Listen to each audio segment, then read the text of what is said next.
नमस्ते। आज हम एक बहुत ही बड़ी खबर पर नजर डालने वाले हैं।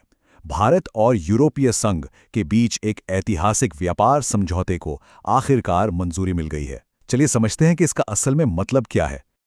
ये कोई छोटा मोटा समझौता नहीं है। आप अंदाजा लगाइए, ये डील अकेले ही दुनिया की कुल जीडीपी का 25% हिस्सा कवर करती है। जी हाँ, सिर्फ दो पक्ष और पूरी दुनिया की एक चौथाई अर्थव्यवस्था। इससे पता चलता है कि ये कितना बड़ा और असरदार कदम है। और देखिए, इसे कोई छोटा मोटा नाम भी नहीं दिया गया है। यूरोपीय आयोग की अध्यक्ष ने इसे कहा है मदर ऑफ ऑल डील्स, मतलब सभी समझौतों की जननी। और ये नाम ही अपने आप में बहुत कुछ कह देता है। तो इस मदर ऑफ ऑल डील्स का असल मतलब क्या है? देखिए, करीब 20 साल, हाँ, पूरे 20 साल की लंबी बातचीत के बाद भारत और यूरोपीय संघ इस ऐतिहासिक मुक्त व्यापार समझौते पर सहमत हुए हैं। हाँ, एक बात याद रखनी होगी कि समझौते को अभी सिर्फ अंतिम रूप दिया गया है, इसे लागू नहीं किया गया है। तो इसका मकसद क्या है? असल में इसका लक्ष्य बहुत बड़ा है। जैसा कि भारतीय प्रधानमंत्री नरेंद्र मोदी ने भी कहा, ये भारत के 1.4 अरब लोगों और यूरोप के लाखों नागरिकों के लिए अनगिनत नए मौके खोलेगा। चाहे वो व्यापार हो, निवेश हो या फिर टेक्नोलॉजी, ये हर क्षेत्र में एक नई लहर लाने की क्षमता रखता है। तो सवाल यह है कि ये डील काम कैसे करेगी? चलिए, सबसे पहले देखते हैं कि इस डील के लिए भारत यूरोप को क्या दे रहा है। शुरुआत करते हैं उस चीज से जो यूरोप के लिए, खासतौर पर जर्मनी के लिए बहुत बड़ी बात है, यानी गाड़ियां। यूरोपीय कारें दुनिया भर में मशहूर हैं और ये उनके लिए एक बहुत बड़ा एक्सपोर्ट मार्केट है। और बदलाव कितना बड़ा है, इसका अंदाजा आप इसी से लगाइए। अब तक यूरोपियन कारों पर 70 से 110% का भारी भरकम इंपोर्ट टैक्स लगता था, सोचिए।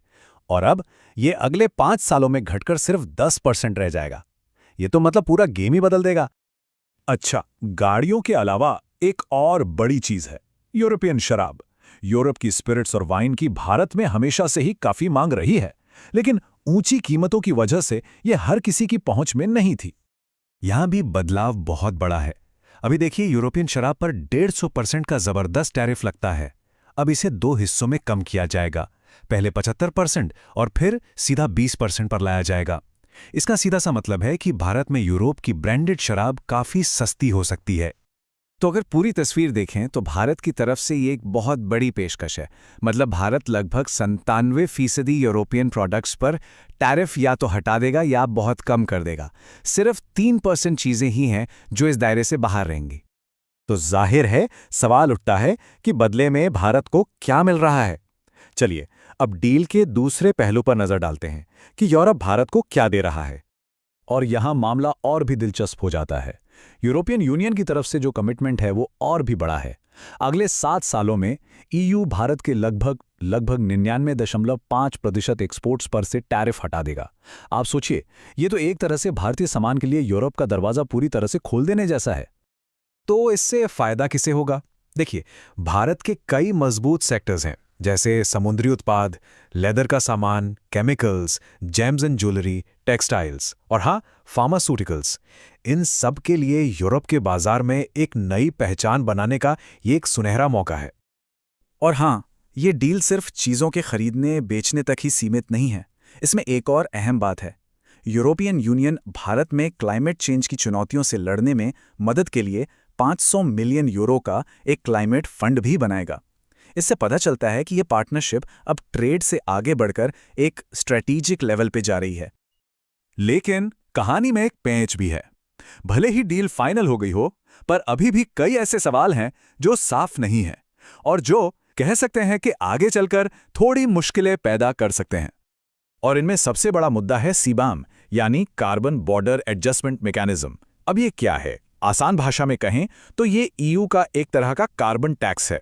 ये उन प्रोडक्ट्स पर लगेगा जिन्हें बनाने में ज्यादा कार्बन एमिशन होता है, ज्यादा प्रदूषण होता है। और भारत के कई जरूरी उद्योग जैसे स्टील और एल्यूमिनियम इसी कैटेगरी में आते हैं। तो जाहिर है, ये उनके लिए एक बड़ी रुकावट बन सकता है।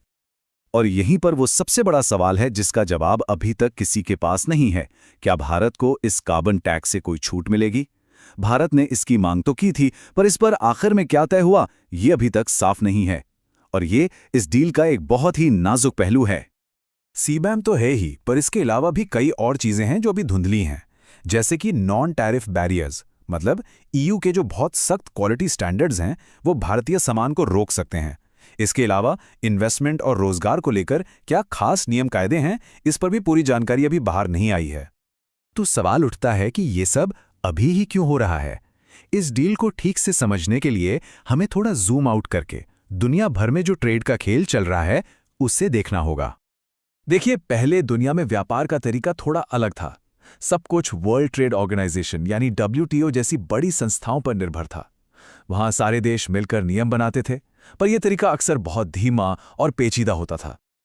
लेकिन अब खेल बदल चुका है। अब नया तरीका है पावरफुल बायलैटरल डील्स का, मतलब दो देश या दो ट्रेड ब्लॉक सीधे आपस में समझौता कर लेते हैं। ये ज्यादा तेज और ज्यादा फोकस्ड होता है। तो इस बदलाव के पीछे वजह क्या है? देखिए, एक तो WTO जैसी ग्लोबल संस्थाएं कमजोर पड़ रही हैं। दूसरी तरफ यूरोप अपनी चीन पर निर्भरता को कम करने की कोशिश कर रहा है, और ऐसे अनिश्चित माहौल में भारत एक भरोसेमंद पार्टनर बनकर उभरा है। यही वजह है कि इस तरह की डील्स अब तेजी से हो रही हैं। तो ये सब हमें एक बहुत बड़े सवाल पर लाकर खड़ा कर देता है। ये जो दुनिया बिखर रही है, टुकड़ों में बट रही है, क्या ऐसे में इस तरह की बड़ी बड़ी बायलैटरल डील्स ही ग्लोबलाइजेशन की नई बुनियाद बनेंगी? ये एक ऐसा सवाल है जिसका जवाब आने वाले वक्त में दुनिया भर के ट्रेड का भविष्य तय करेगा।